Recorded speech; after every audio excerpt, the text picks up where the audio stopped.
I now have the honor and would like to invite Jeffrey McKay, Chairman of the Fairfax County Board of Supervisors, for a few words.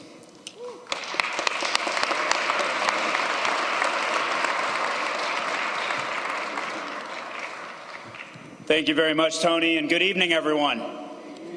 It is amazing that all of you came out here to tonight's special event, and I want to begin by thanking a lot of folks who deserve thanks. First, Congressman Connolly. For those of you who come to this every 4 years know he's normally here and comes and delivers remarks, and he called and yielded me all 30 minutes of his comments, so that's good news. But in all seriousness, I do want to thank a lot of folks. First, our team at the Office of Public Affairs who put on tonight's program. Let's give them a round of applause.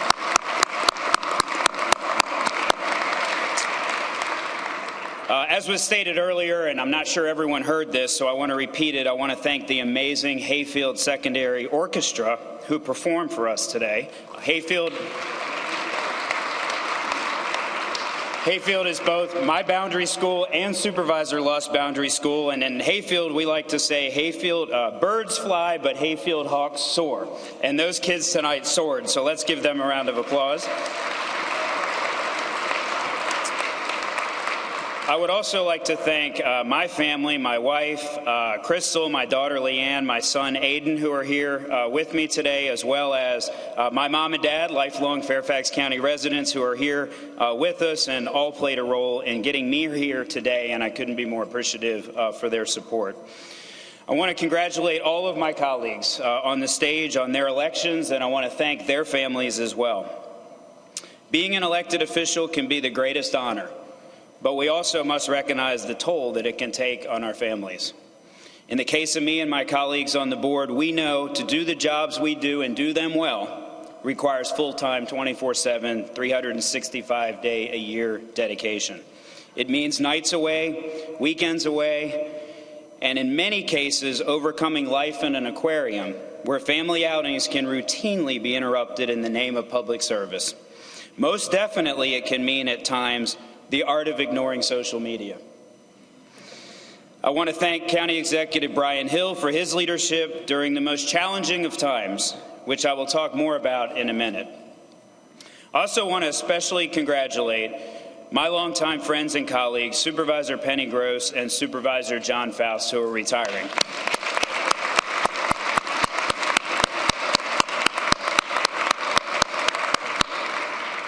And Supervisor Gross would be here tonight, but she told me earlier today sternly that she had county business tonight serving on the Inova Board of Directors, and so she would be here otherwise. Thank you both for your generosity and counsel during my first term as chairman. We would not be here without your service, and your combined 44 years of service and experience will be missed by me and this Board of Supervisors. I'm proud to be standing here once again to serve as your chair. I'm here because of the passion and love that I have for this community. I spent my whole life in this county, born on the historic Route 1 corridor, and now a resident of the Hayfield community. While we all took different paths to get here, all with unique experiences and different backgrounds, each of us on this stage today shares the same desire to serve. I'm honored to have this group of colleagues who share that passion with me. The past 4 years have been both incredible and challenging for our county. We were able to accomplish so much despite all the challenges that we faced. The pain caused by COVID-19 was significant. Our ability to navigate through the challenges brought on by the pandemic is a true testament of our community's strength and resilience. All of our efforts to build resiliency and strong partnerships in the county over many decades prepared us well for the challenges the pandemic brought in more ways than I could have ever imagined. Our commitment to equity through our One Fairfax policy was instrumental in our response and put us far ahead of every single jurisdiction in Virginia in virtually every single measure. A policy that made looking at equity as a forethought, not an afterthought. Because of the emphasis, we successfully coordinated the largest regional vaccination operation in the Commonwealth of Virginia right here in Fairfax County, and we touched every community.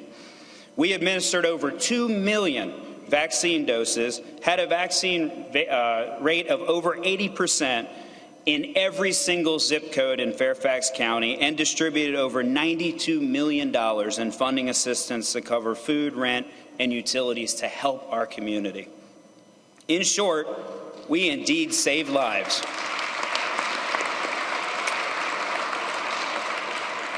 We indeed save lives in every corner of this county. We also launched a business and nonprofit recovery program in 2020 that targeted our businesses hardest hit by the impacts of COVID-19, like child care facilities and our hospitality industry. Through multiple loan and grant programs, we swiftly awarded over $84 million of mostly federal funds to businesses across Fairfax County. I want to thank all of our nonprofit and community partners who helped us through the pandemic, and most importantly, all the healthcare workers who put their life on the line for our community, for their incredible, incredible bravery.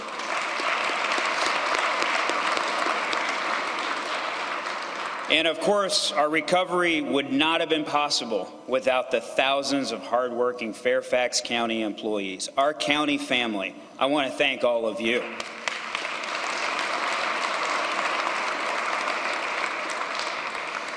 As Judge Ascarati mentioned a moment ago with regard to the courts, we did not close Fairfax County government down, not even for 1 day or 1 minute during the pandemic, because we knew this community needed us more than ever.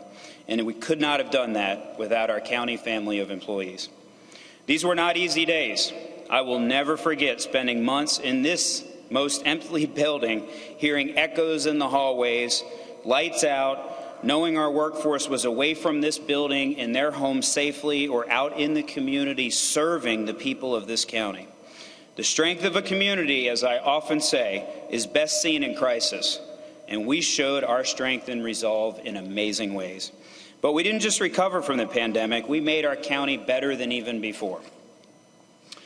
We know we are the economic engine of the Commonwealth of Virginia here in Fairfax County, and we continue to attract new businesses. And this year we celebrated having more people working and more businesses operating in Fairfax County than ever before. This is a welcome news, particularly when our employers who are in our county are currently looking to fill over 110,000 jobs in the region, more than half of those in Fairfax County. But more can be done and will be done in the coming months to ensure more people are skilled and ready to fill those jobs. The foundation of these kinds of economic successes is a safe community. And I'm proud to say that the Major City Chiefs Association once again named Fairfax County the safest jurisdiction of our size in the United States of America.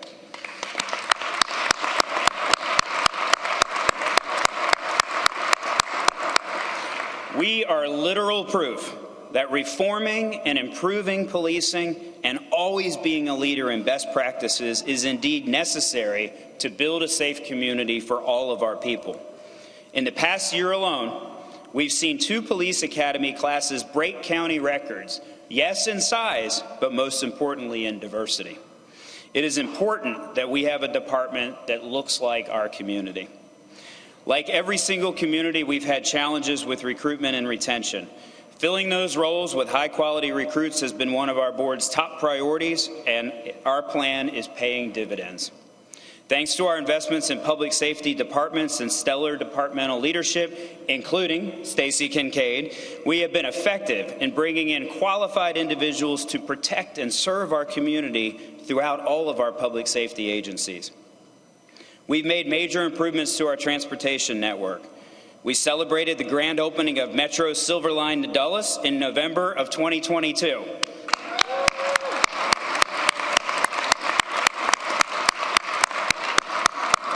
This was an achievement that was decades in the making, and Chairman Hanley is about to jump out of her chair in excitement. Chairman Bulova, thank you for all of your leadership in making sure we made it, to make sure that we could open the Silver Line to Dulles. I also want to point out that transportation improvements are happening throughout Fairfax County, and transit is proving that significant benefits in other parts of the county make a big difference. Richmond Highway will soon become the the first bus rapid transit system in Fairfax County, and over a $1 billion investment in the Route 1 corridor.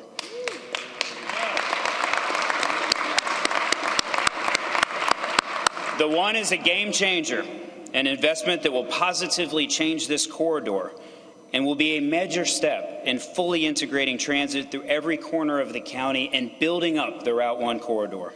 Increasing access to public transit has also benefited our county's climate change efforts by helping to reduce our greenhouse gas emissions. In 2021, we made a commitment as a county to be carbon neutral in energy use by 2040. Since then, we have made significant changes and have implemented many policies and initiatives to achieve that goal.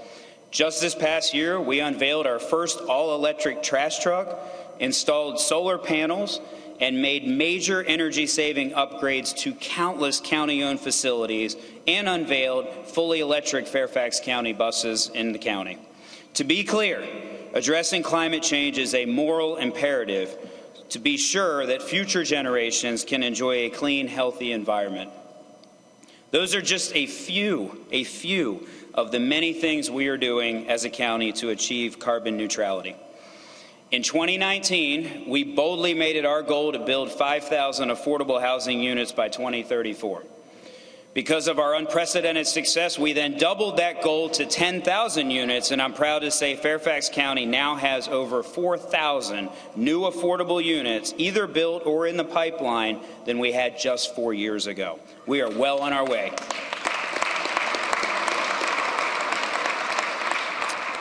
It's important to note these units are not just concentrated in one place or on one corridor in the county, but they are indeed being built everywhere in Fairfax County.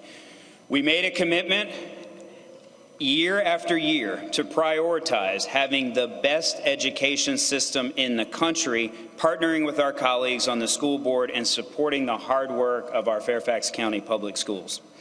We know that FCPS is a huge economic driver of our success, and we see education as a board as an investment in our young people, and indeed an investment in our economy. Most importantly, our reputation as a fiscally sound county remains intact, with AAA bond ratings through all the headwinds we faced during the pandemic. This is critical to every single thing we do in the county. Sound fiscal management is not just a term of art, it is what we do in Fairfax County, and we are long known for that and will continue to make sure that that guides every decision we make in the next 4 years. Moving forward, I intend to use this momentum to continue to expand on all of our successes. I'm committed to making the next 4 years the most productive and successful possible, and ensuring Fairfax County is always the beacon of success in Virginia and a nationwide leader in best practice, best government management, and of course, the best place to live. Finally, to my colleagues, the voters have chosen us. The campaigns are over, and it's time for us to govern together. Faith has been placed in us to put the community and our county first, to do our work not for short-term partisan political gain, but for the advancement of our county and our people. Protecting our Fairfax County brand of excellence is an everyday responsibility for the chair, and one I proudly take great responsibility for. Board success requires collaboration, trust, and mutual respect. We are a governing board, not a legislature, and there is a huge difference. Our residents, whether they voted for us or not, deserve a board that works towards this common goal. I will close by repeating the simple two-word motto of my high school. This guides my life. Advance always. Thank you again for the trust you place in me and this board. Thank you, Honorable Az Karate, the best judge possible for us to swear in. We love you.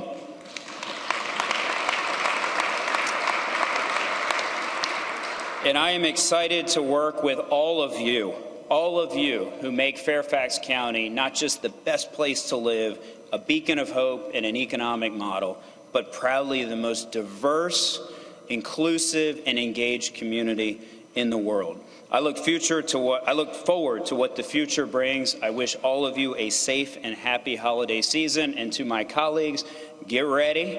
After January 1, we go back to work for the people of Fairfax County. Thank you very much.